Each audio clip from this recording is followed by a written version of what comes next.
लोकशाहीचा बुलंद आवाज, रिपब्लिकन वार्ता महाराष्ट्र। पूर्णेत नाफेडची सोयाबीन खरेदीत पंचायत, जाचकटीमुळे शेतकऱ्यांचा संताप उसळला। महाराष्ट्र शासनाने शेतकऱ्यांची अवस्था अशी करून ठेवली आहे, आई जेवायला देत नाही आणि वडील भीक मागू देत नाही। पूर्णा केंद्रावर तणाव, अधिकारी मौन, शेतकरी अडचणीत। बातमी पूर्णा परभणी येथून। परभणी जिल्ह्यातील पूर्णा केंद्रावर नाफेडची सोयाबीन खरेदी अवघ्या 5 दिवसातच धोधो कोसळली असून शासनाच्या जाचक अटींमुळे शेतकऱ्यांना खरेदीत मोठा अडथळा निर्माण झाला आहे। निसर्गानं मार, त्यात शासनानेही तोंड दाबून बुक्क्या मारल्याची भावना शेतकऱ्यांमध्ये दिसून येत आहे। शनिवार दिनांक 22 नोव्हेंबर रोजी पूर्णा नाफेड केंद्रावर शेतकरी आणि व्यवस्थापनात तणावाचा भडका उडाला।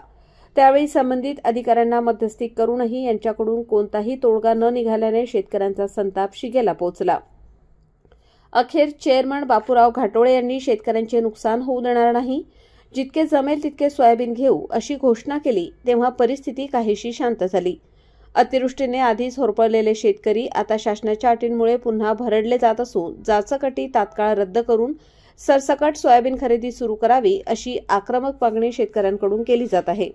नाही यायला पाहिजे मला खडा कसा येणार नाही, येणारच ना, शेतातला माल आहे, कुठं बाहेर यायच्या सलापावर पिकलाय का म्हणून ती काही नापसंत करावी।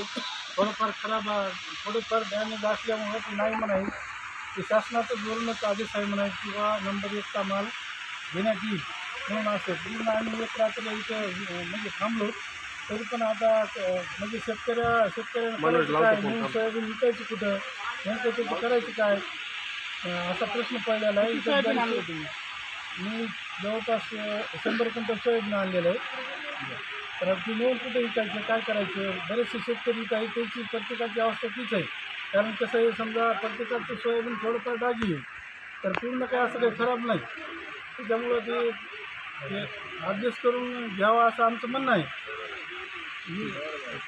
नोंदणी 1400 ते 1450 झालेली आहे का आज तारखेपर्यंत, आणि दररोज आम्ही 25-30 आजकाल 50 मॅसेज दिलेत।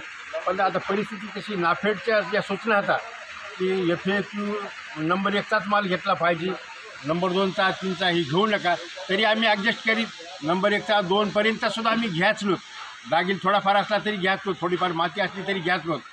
आता आम्ही एवढं सुद्धा ह्या करून आता परिस्थिती कशी आहे, निसर्गानं साथ दिली नाही, पाऊस पडलं आहे, हे सगळ्यालाच माहीत आहे, शासनाला माहीत आहे, सगळ्याला माहीत आहे।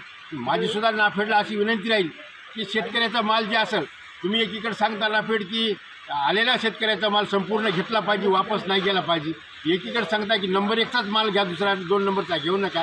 याच्यामध्ये या मर्जा संस्थेनं करायचं काय, हे असा आमच्या पुढे समोर प्रश्न पेच आहे।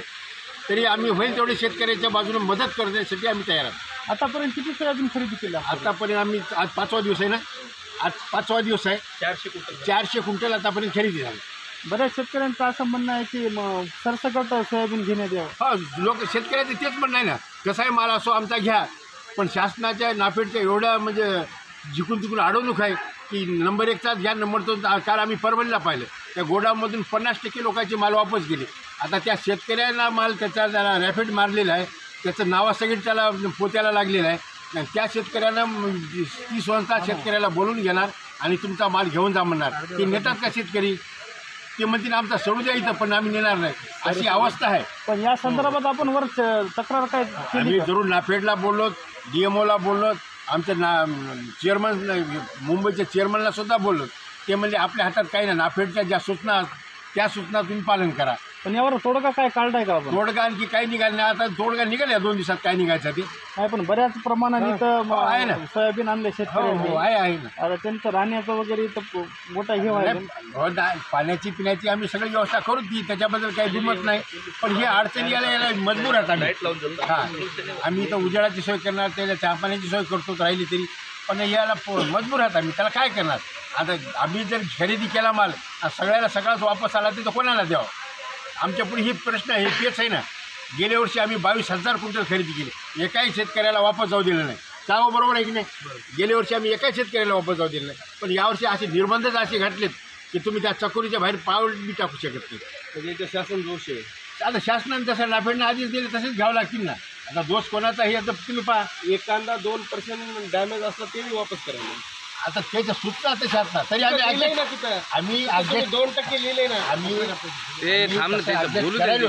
रिपब्लिकन वार्ता महाराष्ट्र न्यूजसाठी जिल्हा प्रतिनिधी Syed Salim सुहागनकर, Parbhani. Subscribe now and press the bell icon. Never miss an update.